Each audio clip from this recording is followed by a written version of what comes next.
Hello everyone, আসসালামু আলাইকুম। কেমন আছেন সবাই? আশা করছি সবাই অনেক ভালো। আমরা আলহামদুলিল্লাহ ভালো আছি। তো এটা ছিল একদম 23 তারিখের ব্লগ, জুনের 23 তারিখ। তো এটা এখন আমি আপলোড দিচ্ছি কারণ আমি বাসায় আসার পর থেকে একটু ব্যস্ত বলতে এই ভিডিও এডিট করতে করতে অনেক ঝামেলা হচ্ছে। অনেকগুলো ভিডিও জমে গেছে, আস্তে আস্তে একটা করে দিতে দিতে এরকম লেট হয়ে গেছে। তো যাই হোক, আমরা একদম সকাল সকাল 6:30 বাজে বের হয়ে গেলাম নানু বাড়ি থেকে। আজকে আমরা চলে যাব ময়মনসিংহ। তো নানু বাড়ি রেখে তো এই যে আমার নানুর কান্না কিন্তু শুরু হয়ে গেছে, একদম শুরু থেকে কান্না করতেই আছে। তো ওই তো সবাই যাচ্ছিল আমাদের রাস্তা পর্যন্ত, যতটুকু আর কি আগানো যাবে। তো ওই যে সবাই বের হয়ে গেলাম সকাল সকাল। এত সকালে বের হয়েছি, যদি ট্রেন না পাই তারপরেও আমাদের সাথে দুর্ঘটনা ঘটেই গেল, কিছু করার নেই। এই যে আমার নানু এখানে আমাদের যে দোয়া করে দিচ্ছিল, আমার মেয়েকে, আমার মাকে। আমার মা, এই যে দেখেন আমার নানু অনেক ছোট থেকে আমি দেখে আসতেছি। আমার মা হলো একদম সবার ছোট, 6 বোনের মধ্যে আমার মা সবার ছোট।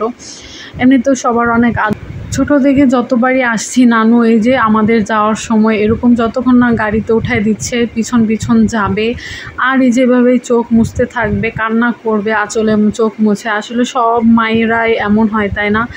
আমার মায়ের জন্য আমার নানুর এখন পর্যন্ত কত বছর, 20-25 বছর হয়ে গেছে আমার মার বিয়ের। তারপরে আমার মা যতটুক রাস্তা ততটুকুই পিছন পিছন আসবে।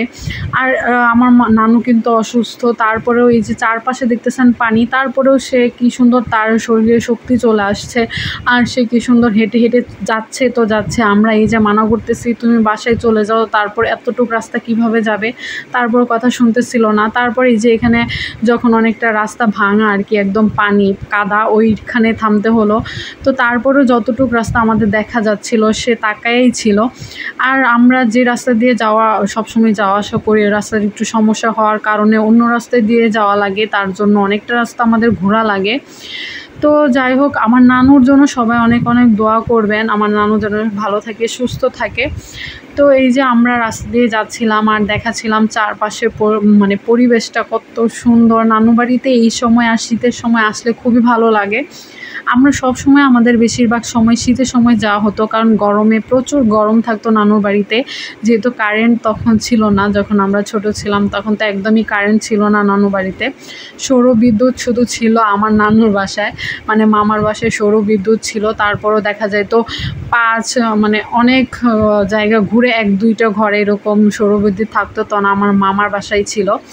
তো যাই হোক, আমরা হাঁটতে যাইছিলাম, তারপর রাস্তা শেষ হচ্ছিল না। আর এই যে এখানে দেখতেছেন জাম গাছ পেয়ে আমি তো মহা খুশি। আমি বলতেছিলাম এই রাস্তাটাতে তো অনেকগুলো জাম গাছ ছিল, অনেক খুঁজতেছিলাম, নানু বাড়িতে তো পাই নাই। তারপর এই যে হাঁটতেই যতটা পারছি পেরে নিছি। আর এই যে যা দুর্ঘটনা, আমরা এতটুকু রাস্তা হেঁটে আসলাম, 7টা বেজে গেছে। তারপরে এখানে আর গাড়ি পাচ্ছিলাম না, অনেকক্ষণ দাঁড়াইছিলাম আমরা, তারপরে একটা যাও পেলাম, তারপরে আর আমরা ট্রেনই পেলাম না, তারপর সিএনজি করে বাসায় যাওয়া লাগলো। তো যাই হোক, আজ এই পর্যন্ত। আর অনেক ব্লগ আপনাদের জন্য আছে বাড়ির, ওইটা আস্তে আস্তে আমি দিব। যাই হোক, সবাই ভালো থাকবেন, সুস্থ থাকবেন। আল্লাহ হাফেজ।